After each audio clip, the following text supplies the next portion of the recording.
Bienvenidos a Evidencia Médica, un canal donde la ciencia, la experiencia clínica y la tecnología se unen para ayudarte a entender mejor tu salud. Aquí encontrarás entrevistas, análisis médicos, documentales, prevención y mucho más.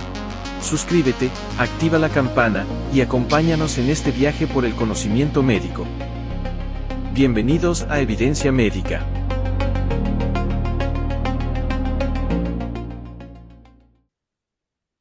Muy buenas noches, mis queridos compañeros, doctor Rogelio Silva, magíster Francesco Alcar y todos los televidentes que ya se conectan a este nuevo programa de Evidencia Médica en este jueves que acá en los Estados Unidos ya es Thanksgiving, Día de Acción de Gracias, 27, si no me equivoco.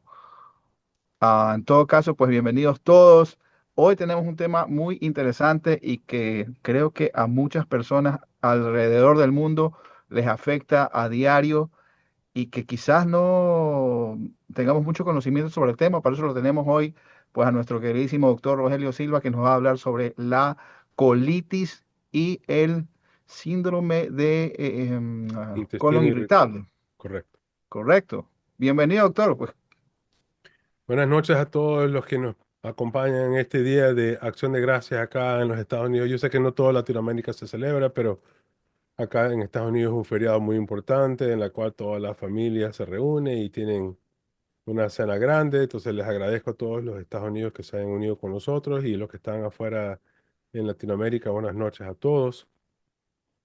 Gracias por acompañarnos aquí en Evidencia Médica. Ahorita vamos a conversar sobre un tema importante que acá yo veo muchísimo en la consulta externa sobre lo que es el síndrome de intestino irritable o síndrome de colon irritable, como se llama comúnmente, y la colitis. Y la razón por la cual trajimos este tema es porque son cosas muy distintas, las dos enfermedades, y a veces la gente se confunde cuál es cuál y los usan los dos términos intercambiablemente, pero no es lo mismo. Pero, ¿qué es exactamente el síndrome de intestino irritable o el síndrome de colon irritable? Es un trastorno funcional del intestino.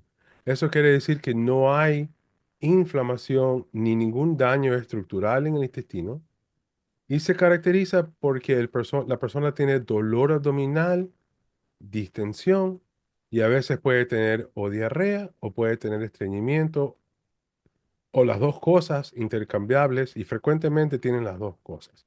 A veces diarrea, a veces estreñimiento. Pero siempre viene con dolor y distensión del abdomen. Muchas veces mis pacientes de México, de los Estados Unidos, le dicen inflamación del estómago, pero, pero el término correcto realmente es la distensión. O sea que el estómago, el abdomen se llena de gases, de aire, se distiende, aumenta de diámetro, causa dolor y puede tener diarrea o estreñimiento.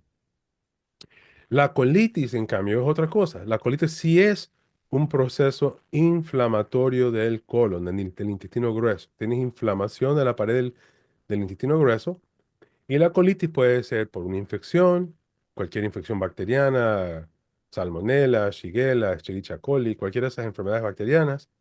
Puede ser un proceso autoinmune, como la enfermedad de Crohn o la colitis ulcerativa. Puede ser un proceso isquémico en la cual, por ejemplo, el sangrado al tubo digestivo se compromete por alguna razón y causa una inflamación del colon. O puede ser por medicamentos, y hay muchísimos medicamentos ahora que pueden causar colitis. Y en especial hay medicamentos nuevos que se usan para el tratamiento del cáncer que pueden causar una colitis muy severa a veces. Y los síntomas de la colitis se parecen bastante a los síntomas del intestino irritable. Van a tener diarrea y muchas veces la diarrea está acompañada por cólico, por dolor abdominal.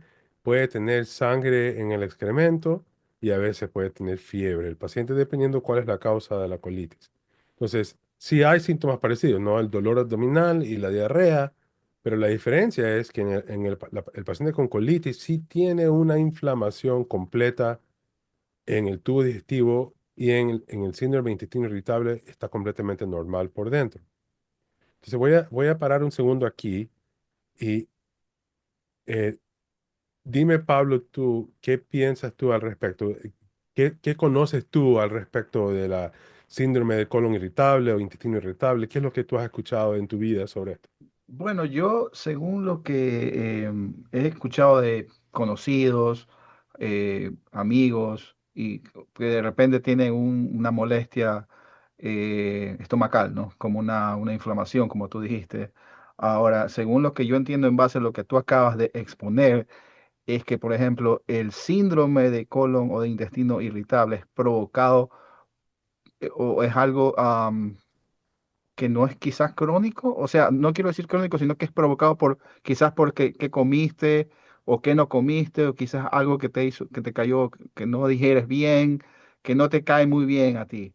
Pero la colitis es una condición que es producida por algo mucho más, por decirlo así, como una bacteria, y me imagino que esto puede generar en alguna otro tipo de enfermedad. No sé, el cáncer o algo así. Por ejemplo, la colitis. ¿El, el síndrome también puede generar en alguna enfermedad parecida o solamente la colitis? Ok, esa es buena pregunta. Entonces, mira, vamos a compartir esta diapositiva aquí. ¿Pueden ver la diapositiva o no? Yep. Sí. Espérate. ¿Sale? Diferencias claves, dice. Ok, ok. ¿Sí pueden ver la diapositiva? Ujú. Ok. Yes. Entonces, como les decimos hace un momento, el síndrome de intestino irritable no tiene inflamación, no tiene sangrado y los síntomas pueden empeorar cuando una persona está bajo estrés. En la colitis, la persona sí tiene inflamación, o sea, daño de la pared del intestino, puede causar sangrado a veces y el tratamiento médico es específico de acuerdo al tipo de colitis que es, sea isquémico, infeccioso, autoinmune, cualquiera de las enfermedades que puede causar. Entonces, regresando a tu pregunta, cuando una persona tiene colitis, la colitis sí tiene riesgos a la salud a largo plazo. Aumenta el riesgo del cáncer de colon y por eso que las personas que tienen colitis ulcerativa o enfermedad de Crohn se les hace colonoscopías mucho más frecuentes para hacer rastreo de cáncer de colon. Y las personas con colitis pueden tener anemia porque pierden sangre, pueden tener complicaciones serias como una perforación intestinal, por ejemplo, y esa perforación puede requerir una emergencia quirúrgica, como hablamos la semana pasada con el doctor Hart. Entonces, las colitis sí tienen peligro, pero en cambio el síndrome de intestino irritable, como no tiene proceso inflamatorio, no tiene sangrado, tienen muchos síntomas, pero no tienen riesgo los pacientes. El riesgo es la incomodidad, ¿no? Está incómodos, a lo mejor la molestia psicológica que causa el dolor cuando estás en un ambiente público, pero, pero no causa nada que sea un peligro a la salud nunca. Porque yo, por ejemplo, si una persona tiene síndrome de intestino irritable y yo le hago la colonoscopía está completamente normal por dentro, pero esa persona va a tener dolores, distensión, diarrea, estreñimiento, a veces se alternan uno al otro, están muy incómodos. O sea, una persona típica, la típica persona del síndrome de intestino irritable es el profesional joven, universitario, la persona de personalidad tipo A, ¿no? La persona estresada, que tiene un trabajo de alto estrés, que está en la universidad, es un profesional de alto grado. Entonces, típicas personas que cada vez que están bajo un estrés fuerte, les da cólicos, están corriendo al baño, tienen que dar el examen hoy día y están en el baño con diarrea 2 horas antes de ir al examen, y están muy incómodos, les duele el estómago, se van a comer a un restaurante con los amigos y se comieron algo que no les cayó muy bien y están corriendo al baño. Y ustedes me imagino que han de conocer a estas personas, están entre todos nosotros, ¿no? Siempre hay uno de los amigos que cada vez que come algo está corriendo al baño y le duele el estómago y siempre tienen molestias estomacales por cualquier cosa. Son personas que tienen una hipersensibilidad visceral del intestino, del colon y a veces hasta del estómago. Esa hipersensibilidad visceral causa que tengan muchos síntomas, pero no tienen ningún daño físico. Es un No, proceso, una desconexión entre el cerebro y el tubo digestivo. Acuérdate que el tubo digestivo, como cualquier parte del cuerpo, está controlado por el sistema nervioso, y el sistema nervioso, especialmente el nervio vago, que es el que controla el intestino delgado y el tubo digestivo, está conectado al cerebro. Y cuando hay una disfunción entre esa conexión, entre el cerebro y el intestino, hay una disfunción. El intestino recibe las señales de distensión de gases, de la alimentación, de estrés, de una manera exagerada, y el paciente siente dolor, cólicos, distensión, se sienten muy incómodos corriendo al baño o no pueden ir al baño o las dos cosas, ¿no? Entonces tienen mucha incomodidad, pero no tienen ningún daño físico. Entonces yo tengo pacientes míos con intestino irritable y yo siempre les digo, mira, de esto no te vas a morir nunca, pero vas a estar incómodo y es una enfermedad de toda la vida. Entonces tenemos que tratar los síntomas siempre, ¿no? Que se da tratamiento para parar la diarrea, para mejorar el estreñimiento, cosas para los cólicos, para los gases, para la náusea, lo que sea, pero no, la persona nunca se va a morir de esto, ¿no? pero tú mencionaste, Rogelio, el estrés como un detonante para este síndrome. Eh, y antes de preguntar lo que te voy a preguntar más adelante, has dicho que esto es un síndrome de irritable, ¿verdad? Esta irritación al intestino constante, ¿no degenera en nada más? O sea, es una pregunta que salta, o sea, imagínate, es No, como no, que, parece que por el nombre parece que sí, pero en realidad no, no. O sea, más bien solamente, o sea, solamente la parte emocional, diría yo, ¿no? La parte de la calidad de vida ok, que no debe de ser menospreciado, porque obviamente la calidad de vida es muy importante para cualquier enfermedad, ¿no? Si tu calidad de vida es insoportable porque tienes un desorden del intestino irritable, obviamente tu vida no es cómoda y tú te sientes mal, ¿no? Muy mal, ok. pero físicamente no se muere nadie de esto, ¿no? No va a causar un estrago, aparte del estrago emocional, no va a causar un estrago físico, ¿no? O No va sea, a más causar. bien es la molestia diaria de Claro, es de para esta. ponerte un ejemplo, un ejemplo que a lo mejor tiene más sentido, es más o menos como el persona que tiene ansiedad generalizada. Entonces, tú tienes una persona que está físicamente completamente normal, y va corriendo a la emergencia con pánico, con dolor en el pecho, le falta la respiración, palpitaciones, se siente que tiene un ataque al corazón, que se va a morir. La persona siente que se va a morir, no está con un ataque al corazón, dolor en el pecho, le falta el aire, va corriendo a la emergencia y electrocardiograma normal, examen de sangre normal, todo está normal, oxígeno normal. El paciente te dice que no puede respirar y el oxígeno lo tiene en 99%, ¿no? Entonces, es una disfunción, ¿no? Es una disfunción neurológica porque tu cerebro te está diciendo que te estás muriendo, pero en realidad tu cuerpo está normal. Lo mismo pasa en el colon irritable o en el intestino irritable. O sea, tienes la molestia, el dolor, el cólico, la diarrea, te sientes muy mal, pero todo está normal en tus exámenes clínicos, no sale nada. Y, y solo tú mencionaste el estrés, pero hay otras, por ejemplo, comer algo, por ejemplo, la intolerancia a la lactosa, ¿tiene relación con esto? O quizás Sí, comer algo que no tu sistema digestivo pues no lo acoge muy bien, por sí, decirlo de claro. alguna forma. Inclusive tengo un slide que lo voy a enseñar más adelante del tipo de alimento que ayuda para el intestino irritable y cuáles son los diagnósticos, cómo se hace el diagnóstico y todo lo demás. Entonces, te voy a poner aquí para que vean.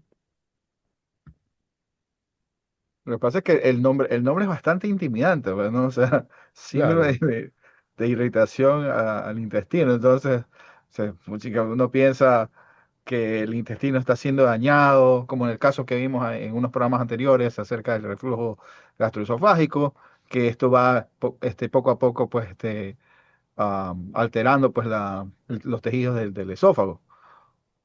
claro. Este no es el caso acá. No, acá no. Entonces, por ejemplo, ¿cómo diagnosticamos esto en relación de uno al otro, ¿no? En el intestino irritable es puramente clínico, ¿no? El paciente tiene que tener eh, dolor con la alteración de la defecación, ¿no? Diarrea o constipación o estreñimiento con dolor por lo menos 3 meses, y tiene que tener alivio con al ir al baño o cuando tenés diarrea, el dolor se calma y es una cosa recurrente que tiene que tener por lo menos 3 meses de duración y los estudios clínicos normales. Es decir, los exámenes de sangre normal, los estudios de heces normales, no, si tuvo una colonoscopia tiene que estar normal. Entonces, no va a tener ninguna anormalidad clínica, laboratorio o imágenes, todo normal, y va a tener un dolor crónico con cambios de la alteración de la defecación crónica. En cambio, en la colitis, eso sí tiene anemia, tienen elevados los leucocitos en la sangre, tienen leucocitos en las heces, pueden tener una colonoscopía completamente anormal, que tienen inflamación, úlceras, irritación del colon por dentro, con sangrado, con evidencia de inflamación intestinal. Entonces, cuando yo hago la colonoscopía de una persona con colitis, lo sé inmediatamente porque la persona tiene todo inflamado el intestino por dentro y tiene úlceras, y yo tomo biopsia y se ve en la biopsia que tiene una colitis crónica, ¿no? Entonces, son dos cosas completamente distintas. Entonces, hablando como me preguntabas tú, sí hay dietas que ayudan a mejorar los síntomas en relación al paciente de intestino irritable comparado con una dieta normal. Entonces, ¿qué hacemos en el paciente con intestino irritable? La dieta baja en FODMAPs, y te voy a explicar lo que es eso en un momento. El manejo del estrés, que muchas veces requiere psicoterapia con un psicólogo entrenado, manejar el estrés, más o menos como si manejarías un paciente con ansiedad o depresión. Y los medicamentos que se manejan son para los síntomas.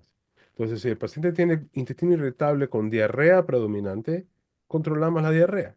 Si la persona tiene estreñimiento predominante, manejamos el estreñimiento y luego les damos cosas para el cólico, para el dolor, para los gases. Son manejos sintomáticos nada más. Pero lo más importante es el manejo del estrés y, y esta dieta que les voy a explicar en un momento. En cambio, en la colitis, dependiendo del tipo de colitis que es, si es infeccioso, es antibiótico. Si es, si es una persona que tiene colitis ulcerativa, o sea, una enfermedad autoinmune o enfermedad de Crohn, entonces ahí sí hay un-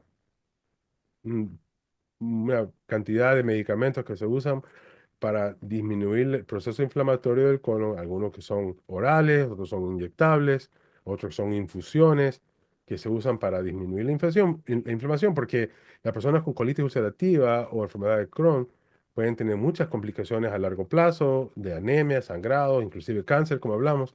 Entonces es importantísimo manejar la inflamación del intestino para que se normalice. Para darle una comparación, el paciente con colitis ulcerativa o enfermedad de Crohn es bien parecido a la persona que tiene, por ejemplo, artritis reumatoide o tiene artritis, ¿cómo se llama? Psoriasis en la piel. Son enfermedades autoinmunes que causan inflamación crónica en el una las articulaciones, en la otra es en la piel y en este caso es en el tubo digestivo, pero son enfermedades muy parecidas y los tratamientos inclusive son muy parecidos, ¿no? Prednisona, antiinflamatorios, medicamentos inyectables que son para bajar la inmunidad y controlar la inflamación. Y la dieta del paciente con colitis no es tan estricta como en la paciente con colon irritable, pero sí tiene sus cosas, ¿no? Obviamente no le vas a dar a un paciente que está con diarrea severa, darle muchos lácteos o cosas picantes o cosas grasosas porque le va a dar más diarrea, pero el problema aquí no es tanto la dieta, es más la enfermedad del colon, que es una enfermedad autoinmune del intestino que está causando el problema. Entonces, voy a poner esta fotito aquí. Por ejemplo, esta es las cosas que, por ejemplo, tiene que evitar una persona. Los FODMAPs son ciertos alimentos que tienen un contenido que irritan el tubo digestivo. Por ejemplo, la cebolla, el ajo, la leche, el pan, el trigo, o sea, cualquier cosa de trigo, el aguacate, todas estas cosas pueden molestar el tubo digestivo en una persona que tiene intestino irritable y pueden comer, por ejemplo, frutas como el banano, eh, eh, legumes verdes, tomates, etcétera.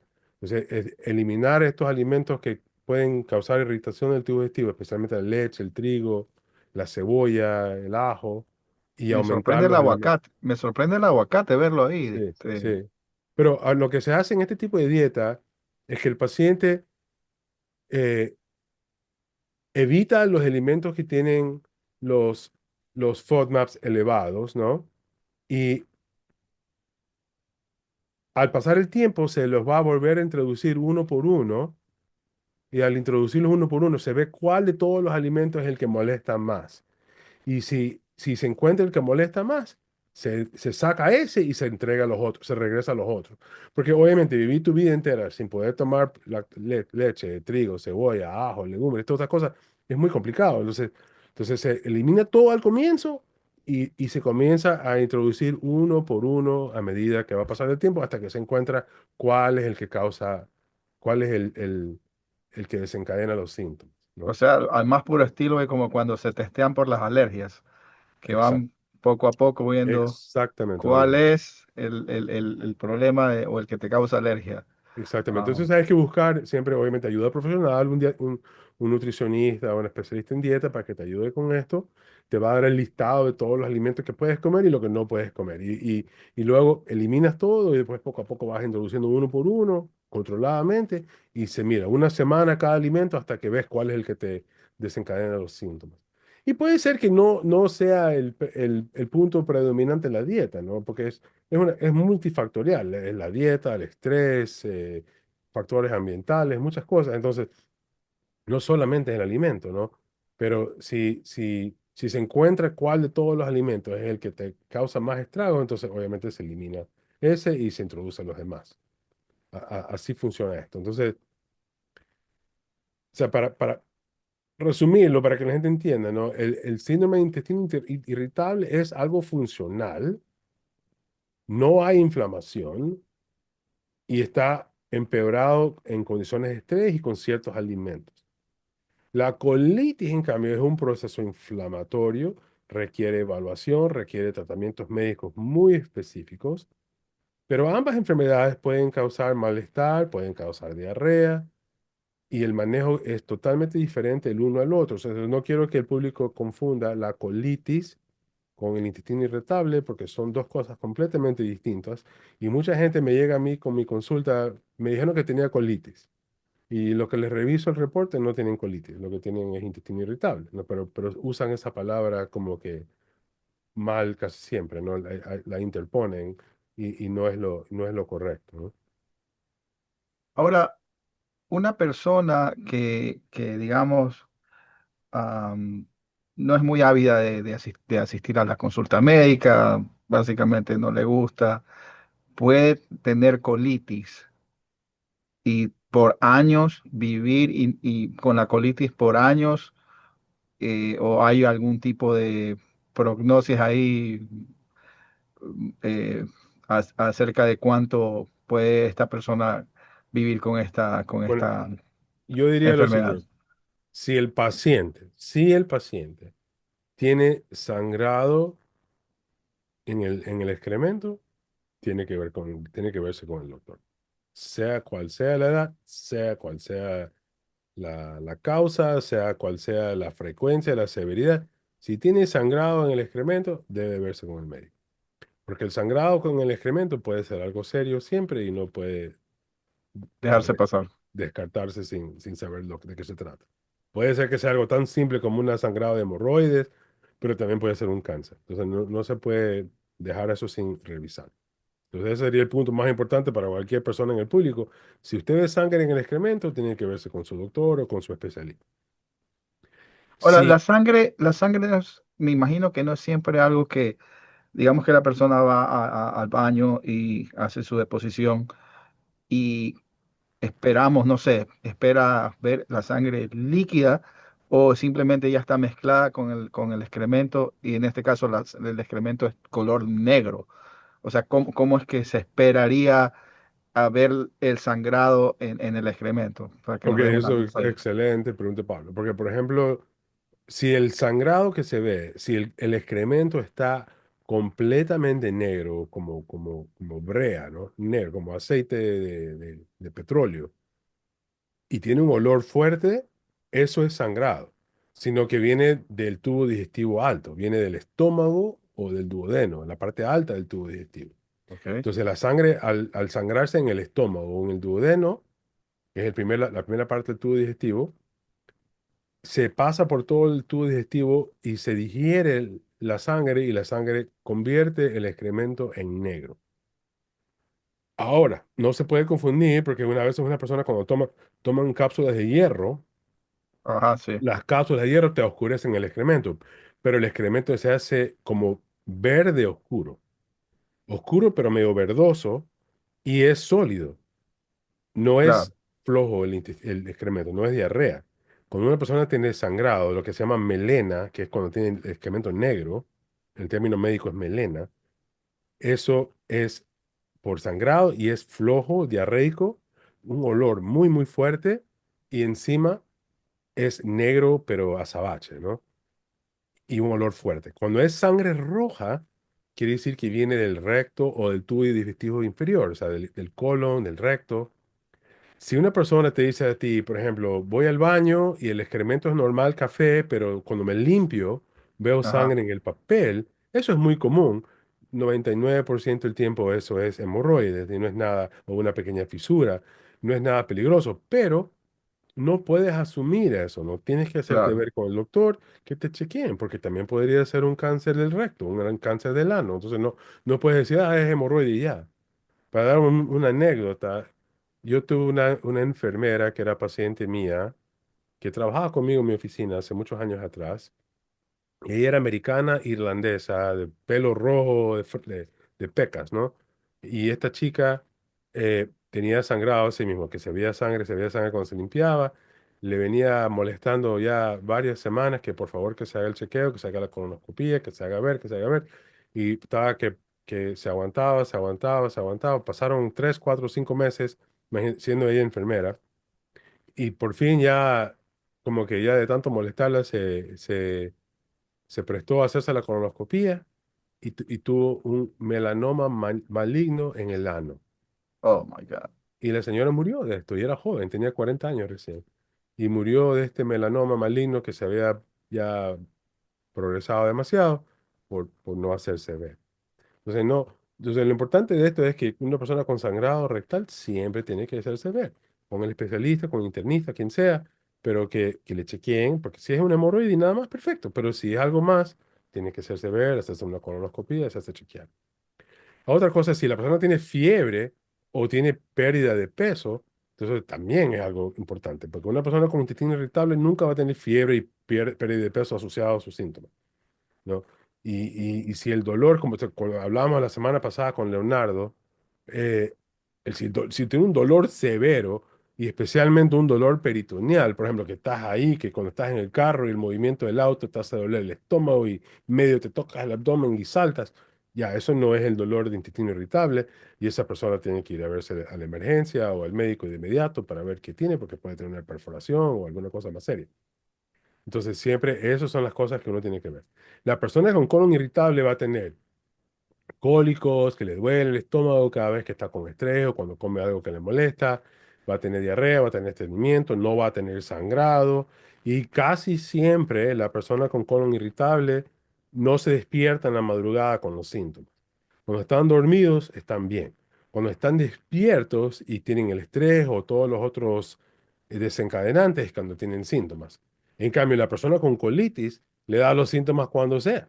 Le puede pasar cuando Claro. está durmiendo, cuando se despierta, cuando come, a cualquier momento, porque tiene el colon inflamado todo el tiempo. Entonces, a lo mejor si te comes una pizza te molesta más todavía, pero siempre tienes problemas. No sé, y tienen sangre, tienen pujos y dolor y molestias. O sea que Y yo creo que en algún momento todos hemos sufrido en alguna etapa de nuestras vidas del síndrome de colon irritable o intestino irritable por una situación u otra. Por ejemplo, yo tengo un trabajo donde tengo un altísimo estrés y tengo que lidiar con mucha gente y hay días en que, por ejemplo, como algo y me cae mal, o sea, de la nada. O algo que yo como normalmente y que nunca me cae mal y de repente me lo comí ese día que estoy con el estrés hasta las nubes y todo el día la paso mal, con un sentimiento molesto en el estómago, ¿verdad? Aunque bueno, no desarrollo mucho de los síntomas que tú dices, pero sí siento una molestia, ¿no?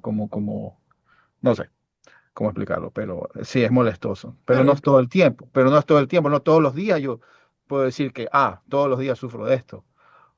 Ahora, si es algo que sufres todos los días, pues ahí es cuando vas a buscar claro, un médico y donde vas a seguir el procedimiento y decir, ok, ¿qué es lo que te está causando esta molestia, ¿no?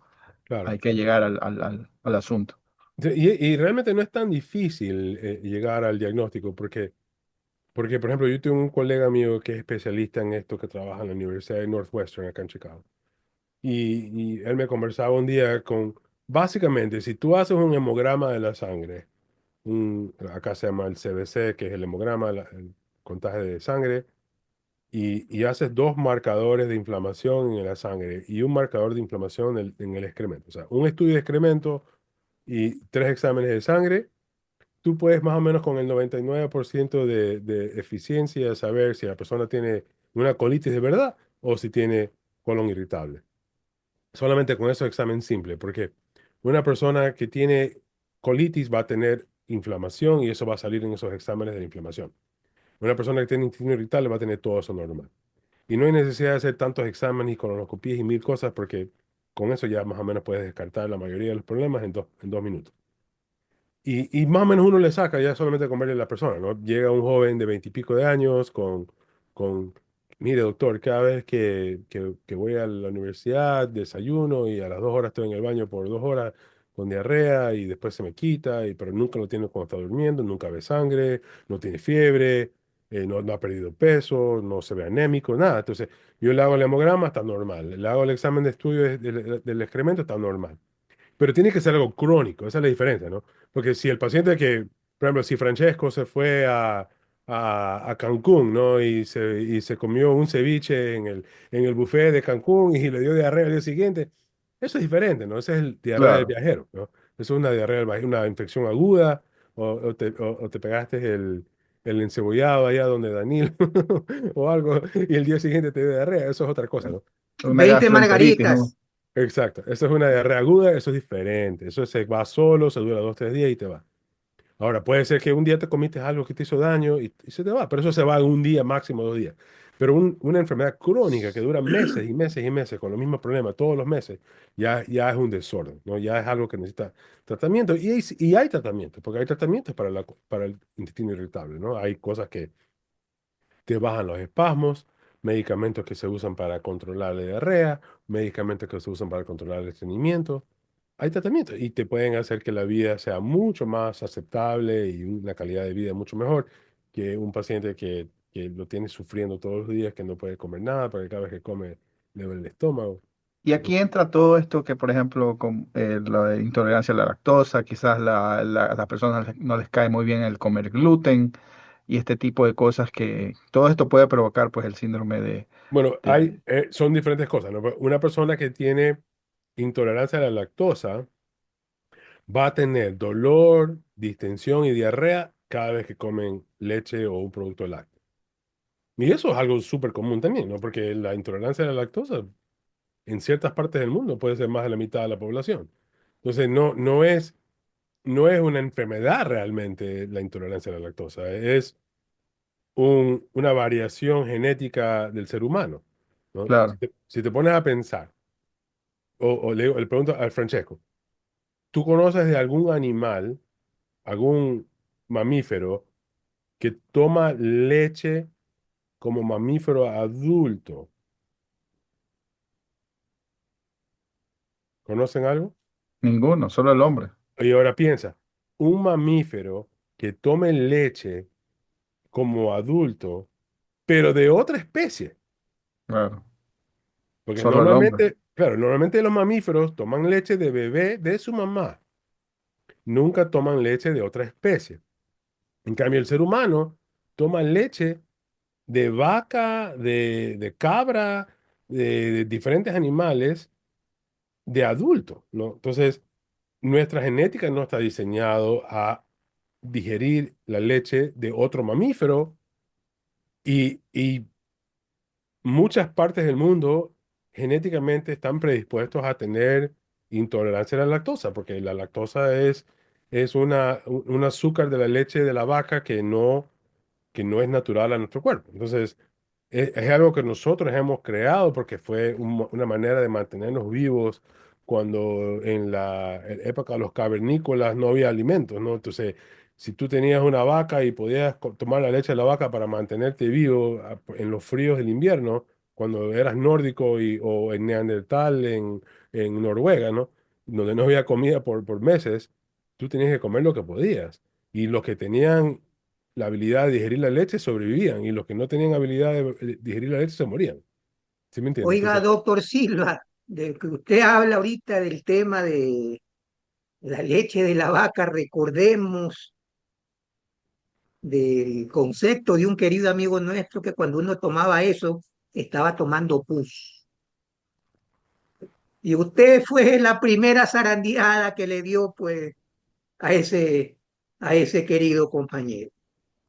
Muy importante lo que dice Roy y me quedan ahorita pues no una, sino algunas preguntas que voy a tratar de hacértelas en una sola enviada y si tú puedes pues me vas respondiendo de a poco. Yo he visto que aquí muchos productos médicos, entre comillas, milagrosos, te solucionan el tema de colitis y te solucionan el tema del intestino irritable, que tú nos dices que son dos cosas totalmente aparte. Posiblemente, pues que tengan una variedad de síntomas similares, pero que no tiene que ver nada lo uno con lo otro. ¿Existen en realidad medicamentos que puedan atacar a las dos cosas sin lesionarte otra cosa? Por ejemplo, pues, a mí ya me parecería raro que un medicamento te, supuestamente te ayude con la colitis. La colitis tú nos indicas que es una inflamación ya de la mucosa y ese tipo de cosas, pero también lo estés tomando solamente cuando hay la distensión de intestino. O sea, ese sobreexceso de medicamentos que estuviéramos tomando, porque no creo que tengas las dos cosas, o sea, o no sé, pues si seas tan salado que puedas tener la colitis y puedas Qué, tener el síndrome de intestino irritable. qué Pero buena aquí se pregunta, imagínate algo vende, así. o sea, aquí se vende esa vaina y no estoy diciendo esas dos enfermedades, esas son las dos que me acuerdo. Hay un medicamento que es medio famoso aquí, que supuestamente cinco enfermedades similares a esas son las que te estaría solucionando. Mi pregunta, ese exceso de medicamentos, porque no creo, insisto, no creo pues que lo mismo que solamente me sirva para bajar la distensión del intestino, también te vaya a servir para bajar pues una infección del intestino. O sea, no sé por ese lado si es que existe. Ahora, esa es una. Por ejemplo, en el caso de la celiaquía, ¿tiene que ver algo con esto? ¿O es, la celiaquía es algo totalmente diferente, doctor Silva? ok, contestándote lo de la celiaquía, eso es algo completamente diferente. En la celiaquía, el paciente tiene una alergia al gluten, que es la proteína del trigo, que también es la misma proteína que a veces se comparte con la cebada y con el centeno. Y esa proteína del trigo causa un proceso inflamatorio en el duodeno, la parte superior del intestino, que lo atrofia por completo y te resulta en mala absorción de los alimentos, anemia por falta de hierro y muchas deficiencias vitamínicas porque no puedes absorber los alimentos. Entonces es una enfermedad muy específica y el tratamiento es muy específico. Quitas el trigo, la cebada y el centeno completamente de la dieta y eso se resuelve y la mucosidad del intestino se normaliza y los síntomas se resuelven. El problema es que las personas con celiaquía que tienen que comer con la comida sin gluten siguen comiendo gluten porque se olvidan o van a un restaurante y ven que algo está panado en el restaurante y se lo comen igual y creen que no pasa nada y terminan con enfermedad. recurrente todo el tiempo porque no se quita el proceso inflamatorio. Es una alergia. Es una alergia, un proceso inflamatorio por una alergia al trigo, centeno y la cebada, ¿no? Ahora, la celiaquía, ¿no? Pero lo que me preguntabas, un paciente con colitis ulcerativa o con enfermedad de Crohn, sí pueden tener a veces intestino irritable al mismo tiempo, sí pueden tener las dos cosas.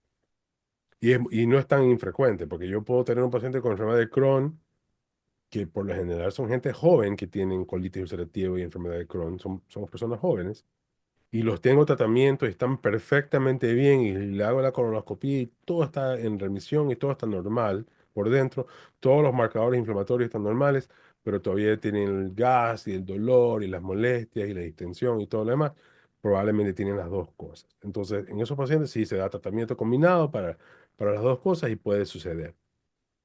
Pero normalmente son dos cosas diferentes.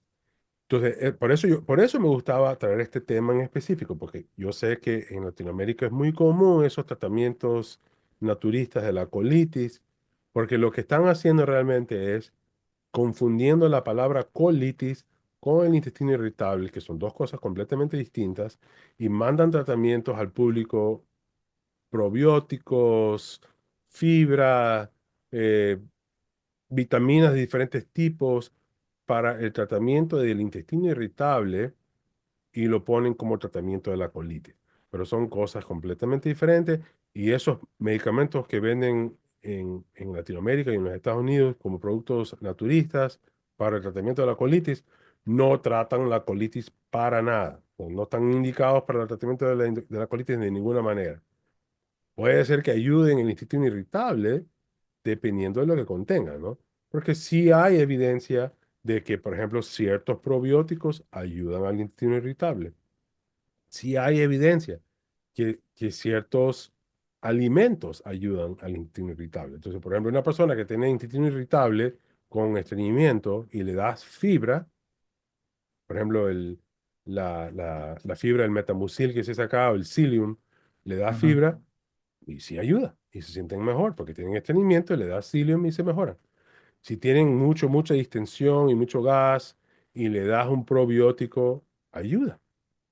Acá, por ejemplo, en Estados Unidos hay un medicamento que yo uso mucho, que es un aceite de menta, que es menta, ¿no? Es menta hecho una esencia de aceite, y esa menta, aceite de menta se usa para el tratamiento del colon irritable, intestino irritable, y funciona, y ayuda mucho. Y ¿Ya? aparte de otra cosa, doctor, que tú mencionaste justamente hace minutos atrás, que la colitis puede ser causada por, entre varios de los factores, por una cuestión, por parásitos, por ejemplo, o Correcto. por viral, ¿no? Si No, no me pero equivoco. viral no, Viral no, perdón, porque tiene que ser algo crónico, ¿no? Porque claro, por eso es que tenemos que separar la parte aguda de 2, 3 días y la parte crónica, ¿no? Porque una claro, enfermedad viral, infecciosa, bacteriana, dura 3 días, 4 días, una semana, 2 semanas exacto, máximo. Pero el momento que ya pasas de 4 semanas de diarrea, ya es algo crónico. Ahí exacto. cambia la cosa. Entonces, un medicamento como los que me menciona Francesco, obviamente va a tratar el síndrome de inflamación irritable, pero si tú tienes un proceso por parasitario que está causando la, la, la colitis, obviamente eso no lo va a No. solucionar, pues, ¿no?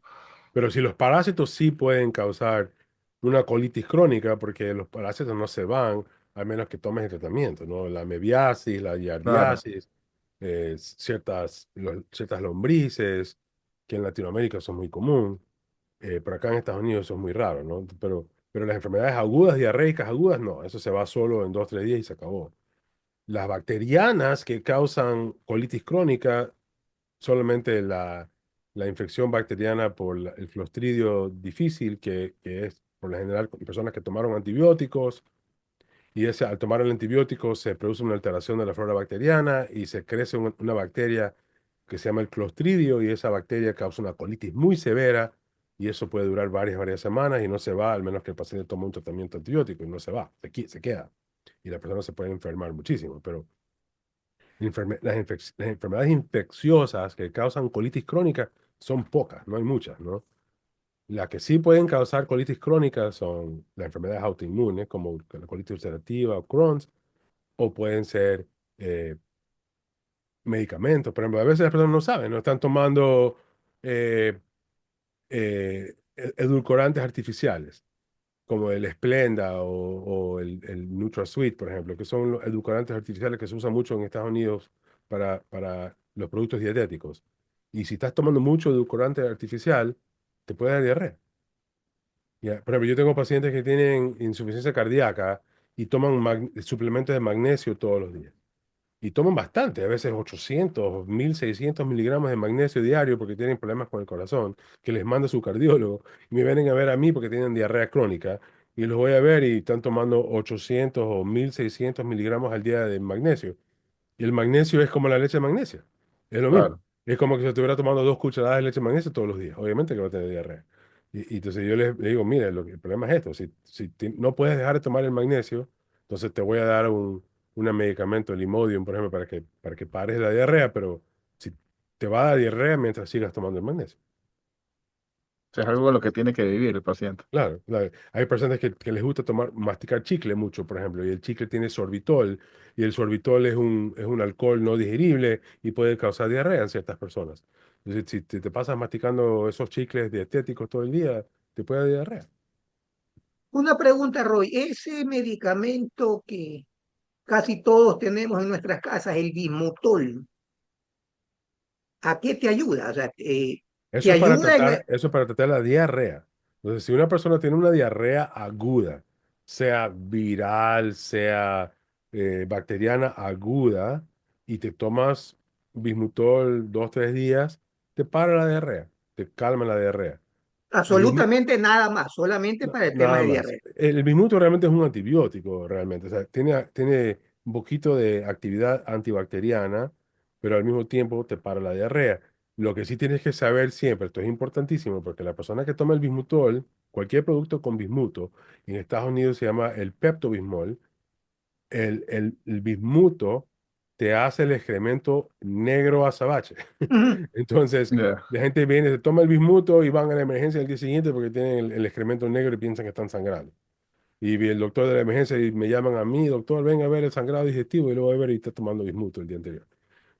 Tiene la hemoglobina completamente normal, no ha sangrado nada, pero lo que tiene el excremento negro porque tomó bismuto por 3 días, ¿no?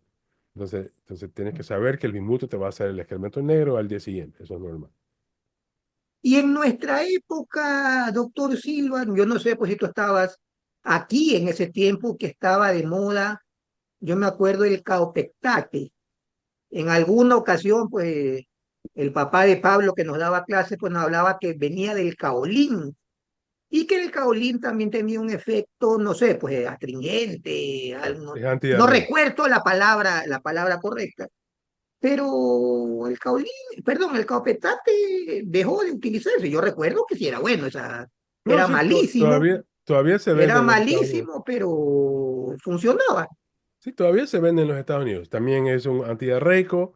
Se puede utilizar para el paciente con una diarrea aguda, una diarrea viral. Se puede usar 2, 3 días y te para la diarrea. Pero si tienes que tomar caopectate o bismutol o peptobismol todos los días por semanas y semanas y semanas, entonces ya ahí hay otro problema, ¿no? Ya tienes que ir a verte con el médico. Interesantísimo. Interesante, interesante Interesantísimo. porque definitivamente para mí la colitis y la inflamación, perdón, el síndrome del intestino irritable era lo mismo, por lo menos eso es lo que nos vendieron y la mayoría de gente hemos comprado. O sea, pensar pues que son la misma derivación y definitivamente no tienen nada que ver lo uno con lo otro.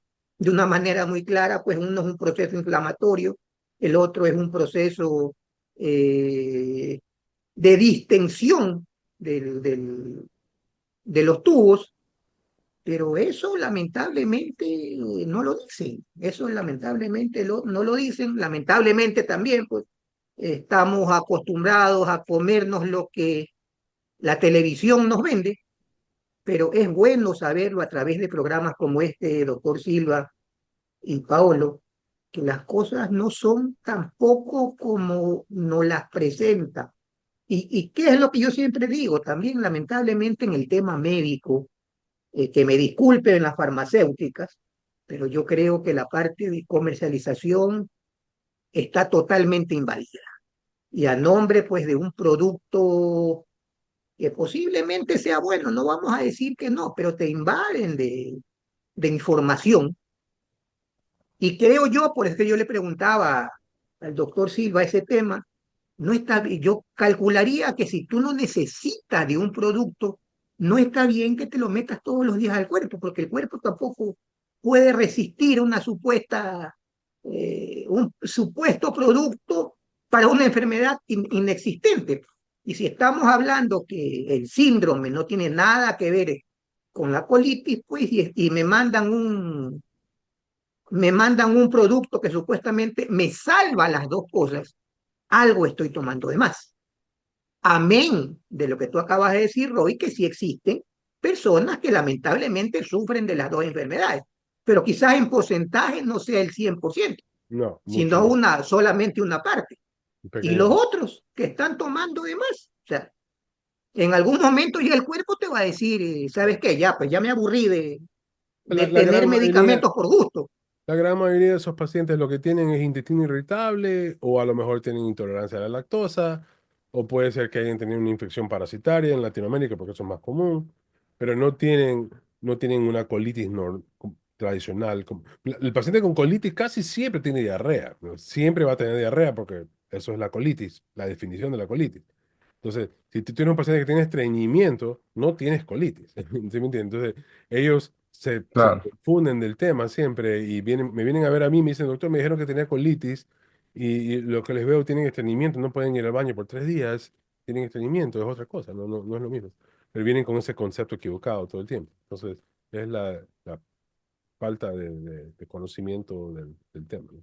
Bueno, doctor, ya para ir concluyendo con este tema bastante interesante, ¿usted qué le recomendaría más que todo a los norteamericanos que deben estar comiendo harto pavo el día de Ujú. hoy Sí, para que no le, bueno, en su caso, pues doctor, no es que le estoy matando su negocio, porque usted también vive pues, de la gente que se, que se enfermaría, estoy haciendo una broma, pero, ¿qué deberían hacer? O sea, porque cuando hay, pues, Thanksgiving, cuando hay Navidad, cuando hay fin de año, lo que más hay son los excesos, y los excesos en su momento pagan factura.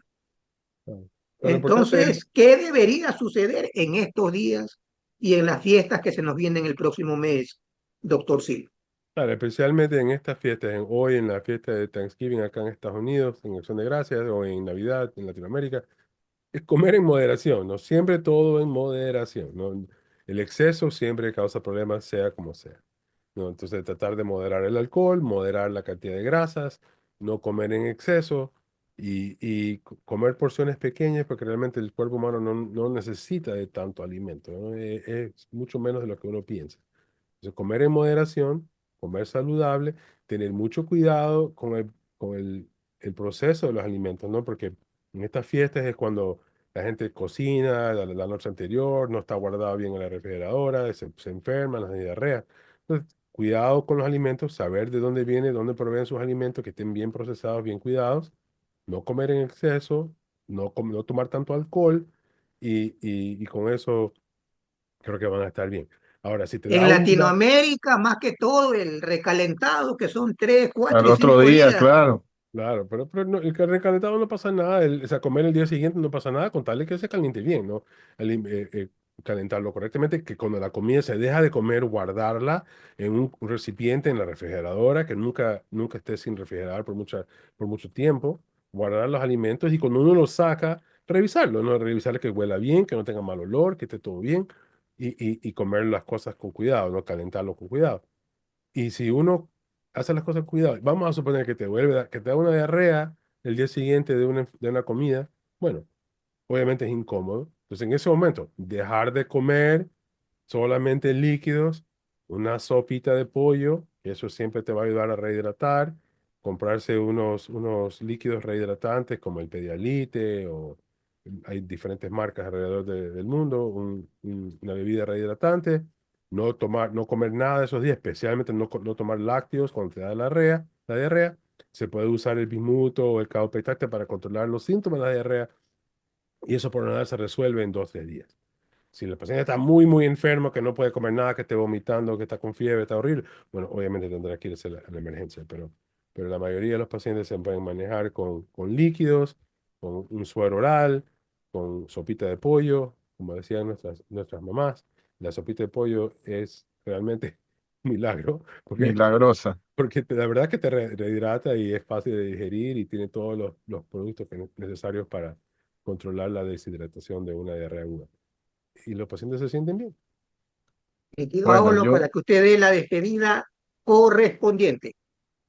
bueno, agradecerles una vez más pues a Rogelio, a usted, mi estimado Francesco, y a todos los televidentes que se han conectado hoy día de Acción de Gracias para ver este interesantísimo programa de evidencia médica.